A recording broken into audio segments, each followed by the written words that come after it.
36 years in one place. I mean, who does that?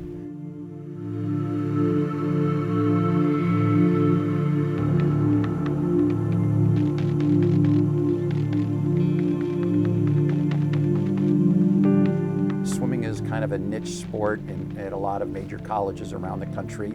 It seems that every 4 years when the Olympics come around and the U.S. swimmers do so well, then we kind of rise to the top and the forefront a little bit.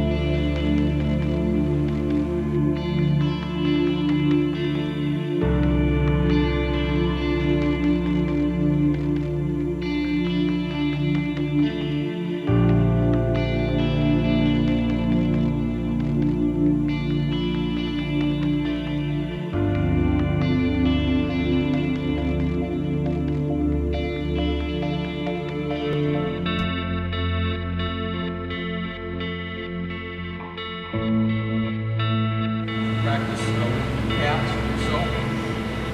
Okay. Make sure you know what combination of caps you're going to wear. I have some really fond memories of my childhood and my youth growing up. We had the opportunity in California with the weather to play all different kinds of sports.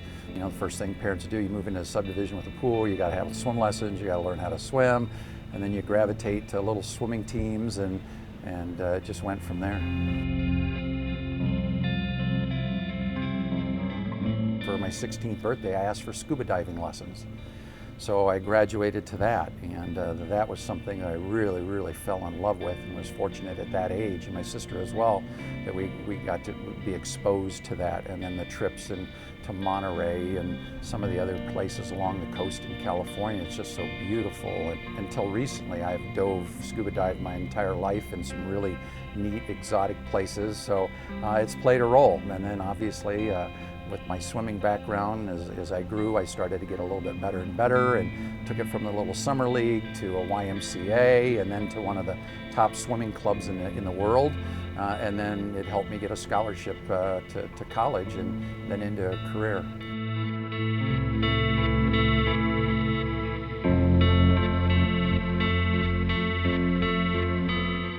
Because of the water and because of my exposure to scuba diving, I actually wanted to go into, looked at schools to follow a track maybe where I'd go into marine biology and do something around the ocean and something on the water. And my love for the water and scuba diving, I think, kind of fostered that. But when I started looking at colleges, I didn't really find the school. There were very few for marine biology. And I went to school where I was recruited and for my swimming, and so I sacrificed that, but and I look back on it, but that obviously it allowed me then to later on discover that I really wanted to be like my college coach, Dr. Ernie McGlisco. He was the influence in my life. He was my coach at Chico State University, which is in Chico, California, Northern California. Everything, the way he taught us, the way he coached us, was like, you know what? I was drawn to that. I was drawn to him, and I figured it out, that it was his style and what he did with his athletes and how he coached us and how he brought us, molded us, that I said, you know, this is something I'm really interested in learning more about, and I wanted to be a lot like him. He had a huge influence and impact on my life. After I graduated, he left Chico and he took the job here at Oakland. And he needed an assistant coach, so he called me, and I was just finishing up my master's degree in Iowa. And so I went from California to Iowa to Michigan, and have been here ever since.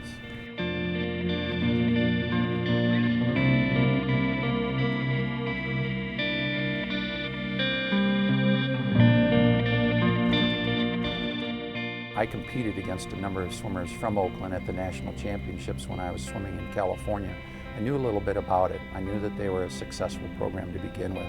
The first athletic director was also the swimming coach here at Oakland, so maybe there were some things already in place that kind of fostered that opportunity. And I think my coach, Ernie, saw it as an opportunity, because when I was at Chico, we won 4 NCAA championships all 4 years I was there. So in order to leave a place like that, I'm sure he wanted to make sure that he was in a place that at least had the opportunity to compete for a national championship. And that's what he sold me on too when he brought me here. I think the ingredients were already there. They had some very, very talented swimmers. The first year here, we won the national championship in our first year. And the following year, I think we finished second in the nation by just a few points. So we established it very, very early on, got some kids to buy into what we were selling, and that is if you change some things here and there, you become a little bit more focused in what you're doing away from the pool. Keep doing what you're doing in the classroom, because there's some really bright individuals from that class, but if you could devote a little bit more time, sacrifice a little bit more of your social time and your social life to focusing on what you're doing, you can create some wonderful things, and they did. And we're real grateful for that class back in 1979-80.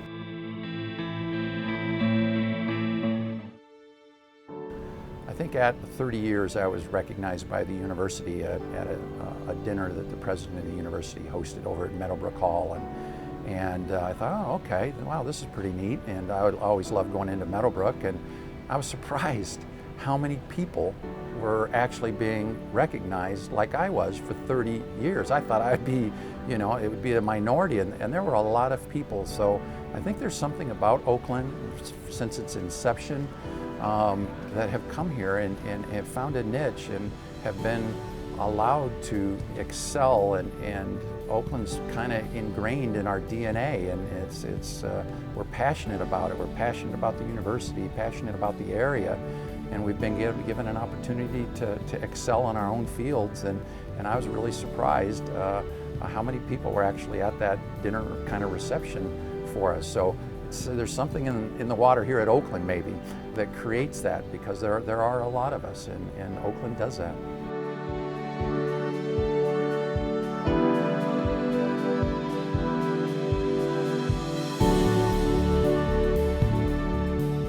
There's a lot that goes into coaching. There's a lot of self-discipline. You have to be extremely dedicated, and there has to be a passion.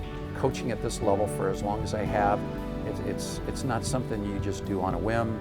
It's not something that you do part-time. It becomes part of your DNA. It becomes part of who you are, and you have to have a passion to do something like this as long as I have, and I do. Tell me and I forget. Teach me and I remember. Involve me, I learn. Quote from Benjamin Franklin. And I don't know or remember when I picked that up, but when you think about it, that's, I think, epitomizes what coaching is all about, and hopefully I do that.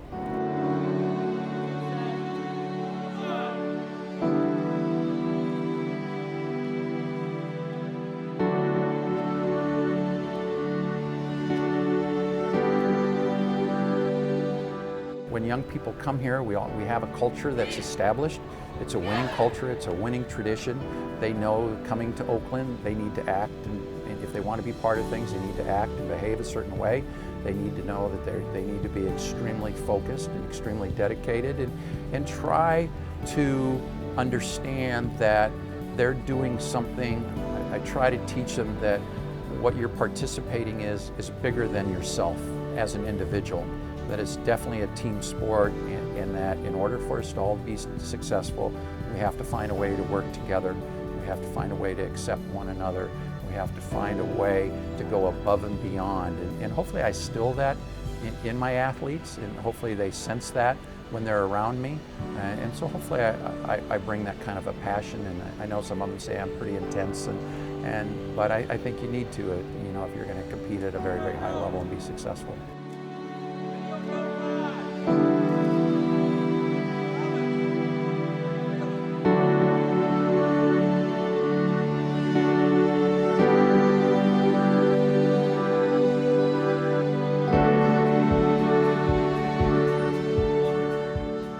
I don't really reflect back on the past too much yet. I think more back on my own individual swimming career in that sense, because that's over and done with and has been for a while, and I still have a lot of fond memories of the successes I had in the pool as a swimmer. The coaching part is still ongoing. The number of national championships and conference championships and the athletes that have participated in the Olympics and stuff. Obviously that's why we do it. Those are the pinnacle things of our sport, and to be able to have that opportunity to participate in that arena on a consistent basis makes you feel good, makes you feel like you're moving in the right direction all the time.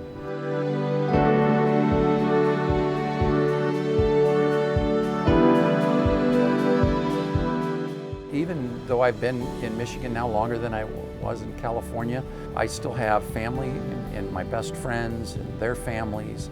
A lot of the things I like to do, fishing, hunting, I still get together with my college teammates every summer. We go on a fly fishing trip to Montana in August, and we go to Mexico to go deep sea fishing. I still water ski. We have a pontoon boat, so we spend time out on the water with our friends. So spending time with family and friends whenever I get the opportunity, and enjoying the time off, if there ever really is such thing as a time off. But in my downtime, I still like to just be around the water.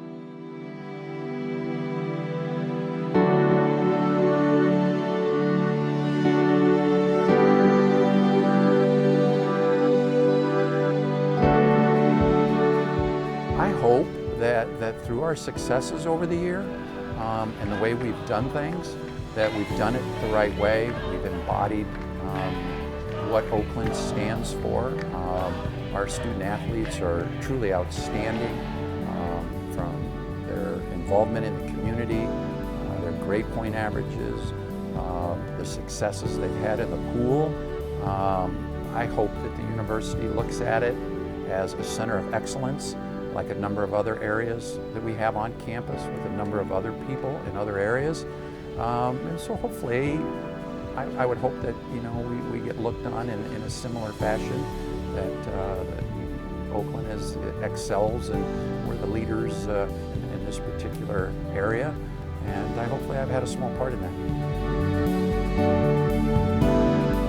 There's still a level of excitement. That's what this is all about. All the hours that we spend up and down watching that black line and chasing that black line and watching the clock when you get out onto the deck and get that opportunity to compete. That's what it's all about. The juices still flow. I still get butterflies. I still get nervous. I still get really excited when someone does really well. There's the disappointment when we don't. I think that's will be the telltale sign for me that if that ever disappears, then maybe that's the time I walk away. But right now it's as strong as ever, if not stronger. I still love what I do, and hopefully I have the opportunity to keep doing it and doing it even a little bit better. Here we go. 1, 2, 3. Team! 4, 5, 6. Together!